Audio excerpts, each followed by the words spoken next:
Yes my dear, आज की इस क्लास में जो हम सीखने जा रहे हैं वो हिंदी के कुछ ऐसे वर्ड्स हैं जिन्हें हमें इंग्लिश में बोलते समय, यूज करते समय प्रॉब्लम होती है। उनकी हम कभी कभी इंग्लिश नहीं ढूंढ पाते, अपने माइंड में रिकॉल नहीं कर पाते।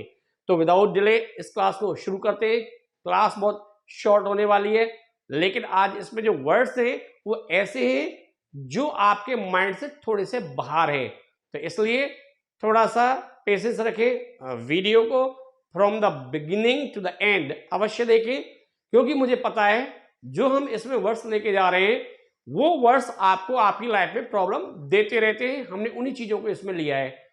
तो आइए शुरू करते हैं। हम सबसे पहले जैसे लेते हैं, हम लोग बोलते हैं ऊपर नीचे। तो ऊपर नीचे इसके लिए क्या लगाते हैं? अब आप बोलेंगे सर अप्स एंड डाउन तो होता है। माय डियर, यहाँ एस को नहीं लगाना है, हमें केवल और केवल अप एंड डाउन इसी का यूज करना है, क्योंकि जहां हम अप एंड डाउन लगाते हैं वहां इसका मीनिंग चेंज हो जाता है। खैर चलिए पहले हम आगे बढ़ते हैं। इन चीजों को हम बाद में भी चर्चा करेंगे।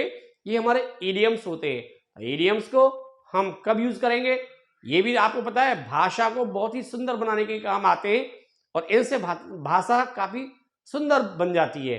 अपने विचारों को जब हम किसी के सामने एक बहुत ही सभ्य वे में सामने रखते हैं वहां हमें इन चीजों की आवश्यकता पड़ती है और भाषा को सजाने के लिए इन चीजों का एक इंपॉर्टेंट रोल होता है जहां ये अपना प्ले करते हैं। आइए बढ़ते हैं आगे, नेक्स्ट ले लेते हैं।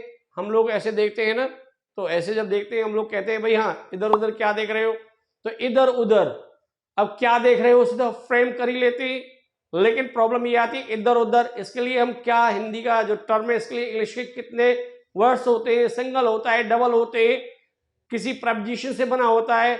इन चीजों का जो कंफ्यूजन होता है और ऐसी छोटी छोटी जो मिस्टेक्स हो जाती है उन्हें लेकर के कभी कभी लोग हमें ना बीच में जब टोक देते हैं, दैट मीन्स हमारी मिस्टेक्स को पॉइंट आउट करने लगते हैं, वहां हम लोग थोड़े से डिसअपॉइंटेड हो जाते हैं। तो डिसअपॉइंटेड बिल्कुल नहीं होना है, क्योंकि आप लोग बड़ी आसानी से अब ऐसे शब्दों को माइंड में रिकॉल कर सकते हैं।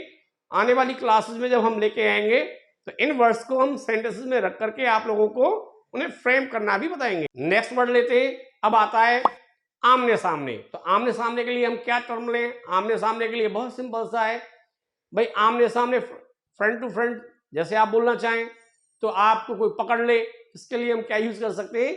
इसके लिए हम यूज कर सकते हैं फेस टू फेस।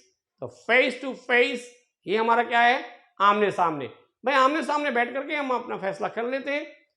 तो वहां हम क्या करते हैं? आमने सामने बैठने को हम अपना फैसला कर लेते हैं, इसको तो हम फ्रेम कर लेते हैं। लेकिन आमने सामने बैठकर तो वहां हम लोगों को ना कुछ परेशानियां आती हैं और इन्हीं वजह से हम क्या करते हैं? अपनी इंग्लिश फ्लुएंसी को थोड़ा सा लूज कर देते हैं और हम अपनी फ्लुएंसी का जो पिकअप होता है उसे नहीं बना पाते।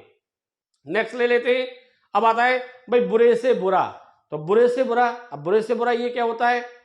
यहां भी फिर मैं आपको एक चीज बताऊंगा। एक तो हमारा होता है वर्स देन वर्स्ट, वो मैं उसके बारे में चर्चा नहीं कर रहा हूं आपसे।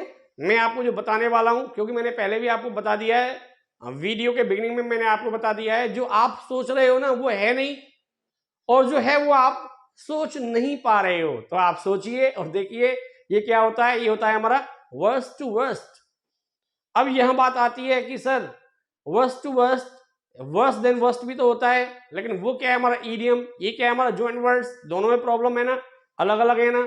इन चीजों को थोड़ा सा समझिए, क्योंकि अभी आप लोग इतने मैच्योर भी नहीं है। अब हम लोगों को आज 12th 12वां दिन है, और आज के समय दैट मीन्स हम जो पीछे से चल के आए हुए हैं, हमने अभी तक जो कवर किया है उससे हम लोग इतने स्ट्रांग भी बन चुके हैं कि अब हम इन चीजों को पकड़ना शुरू कर देंगे और इन्हें समझना शुरू कर देंगे, इन्हें यूज करना भी शुरू कर देंगे। तो ध्यान दीजिए, बुरे से बुरा इसके लिए क्या होता है? Worst to worst. अब स्पेल में अगर आपको वर्ड में सुनने में प्रॉब्लम है तो इसकी स्पेल थोड़ी सी अटपटी होती है। आइए उसे भी ले लेते हैं। WORST, worst worst. दोबारा से उसी को रिपीट कर दिया। नेक्स्ट आता है भाई अच्छे से अच्छा।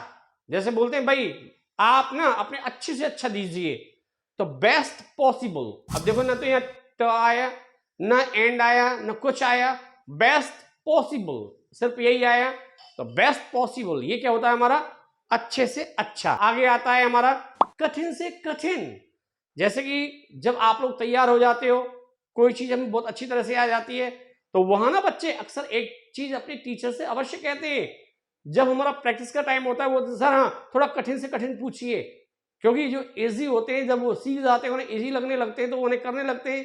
उससे आगे जब वो चलते हैं तो उनकी ये आकांक्षाएं होती हैं, उनकी ये इच्छाएं होती हैं, उनकी फीलिंग्स इतनी हाई हो जाती हैं, वो लोग हमेशा अपने टीचर से सिर्फ एक ही चीज की उम्मीद रखते हैं कि सर आप हमसे ना थोड़ा और कठिन, दैट मीन्स कठिन से कठिन। तो इसके लिए क्या होता है, टफ से टफ।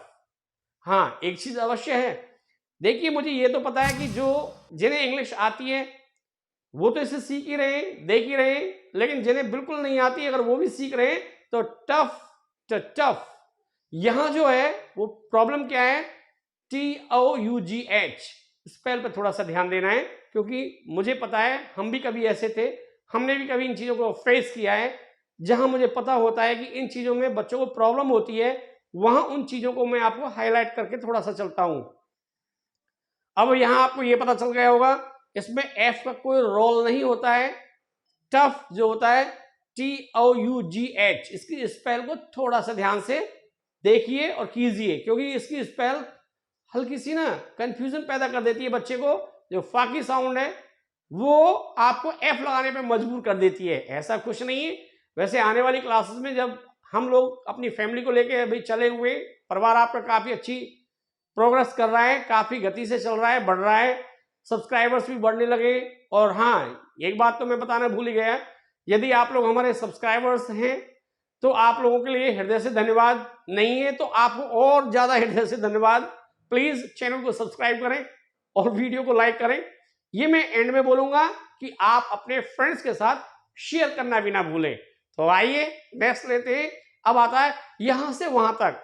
अब यहां से वहां तक इसके लिए हम क्या यूज करें, इसके लिए हम यूज करते हैं from here to there, from here to there. अब आपको थोड़ा जल्दी में लगा है, समझ में नहीं आया है तो समझ लीजिए, फ्रॉम FROMHERETOTHERE,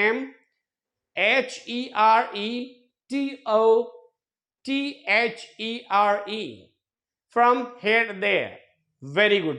अब आता है देखिए जैसे तैसे। तो जैसे तैसे के लिए अब आप सोचेंगे सर इनके लिए भी कुछ जॉइंट वर्ड्स होंगे।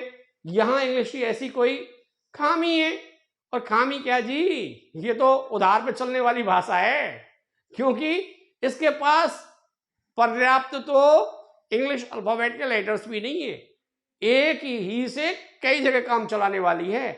दैट मीन्स, लेकिन ये गॉड नोज कि आज ये एक बिजनेस लैंग्वेज प्रोफेशनल बन चुकी है और इंटरनेशनल लैंग्वेज तो है ही।